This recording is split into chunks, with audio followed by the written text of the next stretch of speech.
Je veux parler au cœur de quelqu'un qui m'entend ce soir. Écoutez, j'ai l'habitude de le dire. Nous sommes tous jeunes comme toi. Et arrivé à un moment de notre vie, on a été inquiet. J'ai été inquiet du fait que, en tant que jeune, avec une belle taille, je n'ai pas la go que je veux avoir. Mais à cause de l'inquiétude, je me suis livré à n'importe quoi. Et n'importe quoi a détruit ma vie. Mais Jésus a réparé ma vie.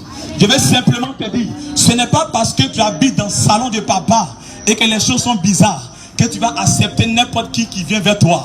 Je vais simplement te dire, il y a une parole de Dieu sur ta vie. Et la parole s'accomplira au temps où tu auras accepté dans ta vie celui qui accomplit la parole de Dieu, qui est la personne de Jésus-Christ. Tant que tu n'as pas dans ta vie celui qui accomplit la parole qui est Jésus-Christ de Nazareth, tu ne pourras jamais voir l'accomplissement de la parole de Dieu dans ta vie. Je vais simplement te dire, même si tu veux, par précipitation, par inquiétude, va brouter, tu n'auras jamais ce que ton cœur désire. Parce que celui qui accomplit les désirs n'est pas dans ton cœur.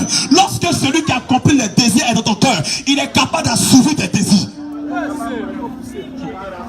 Écoutez, je vais dire ce soir à quelqu'un, même moi-même qui ai le micro, j'étais un brouté aussi. J'étais un gars. J'étais un brouté aussi. Parce que j'étais inquiet. Inquiet parce que je n'ai pas aussi les téléphones sophistiqués pour aussi faire les selfies, le malin aussi. J'étais inquiet parce que je n'ai pas ce que mes camarades ont. J'étais inquiet parce que je n'ai pas la maison que mes camarades ont. J'étais inquiet parce que je n'avais pas la vie que mes amis avaient aussi. J'étais inquiet parce que je n'avais pas le style de vie des autres. Mais quand j'ai compris que le fait de pouvoir jalouser son ami, ce n'est pas dans la vie, mais le fait d'accepter dans sa vie celui qui a accompli les promesses, c'est ça la véritable vie. J'ai accepté la personne de Jésus. Et ce que je chérissais est venu à moi sans que je n'ai pu demander cela. Je vais simplement te dire, tant que tu n'as pas dans ta vie celui qui a accompli la parole de Dieu dans ta vie, tu ne pourras jamais voir l'accomplissement. Parce que par ta propre force, tu ne pourras pas accomplir tes désirs. Lorsque tu es inquiet, tu te pousseras dans la précipitation.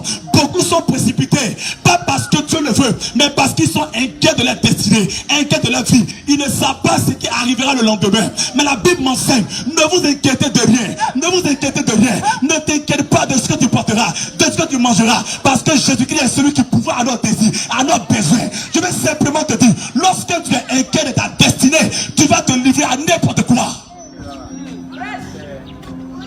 Lorsque tu es inquiet de est-ce que moi aussi j'aurai iPhone 16, iPhone 11 Pro.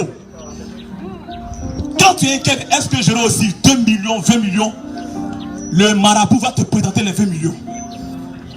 Le marabout ne crée rien. Écoutez, je disais à mes élèves que le marabout ne crée rien. Il attire seulement ce que Dieu a produit pour toi dans un temps qui n'est pas ton temps.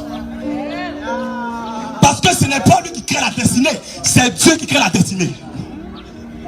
Le marabout ne crée rien de nouveau, rien de nouveau. Parce que Dieu a déjà libéré sur toi une parole. Et la parole s'accomplit lorsque tu es dans le plan de Dieu.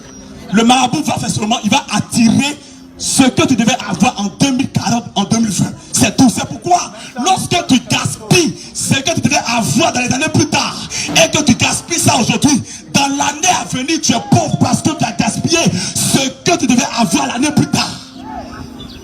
Et tu vas échanger contre ta vie.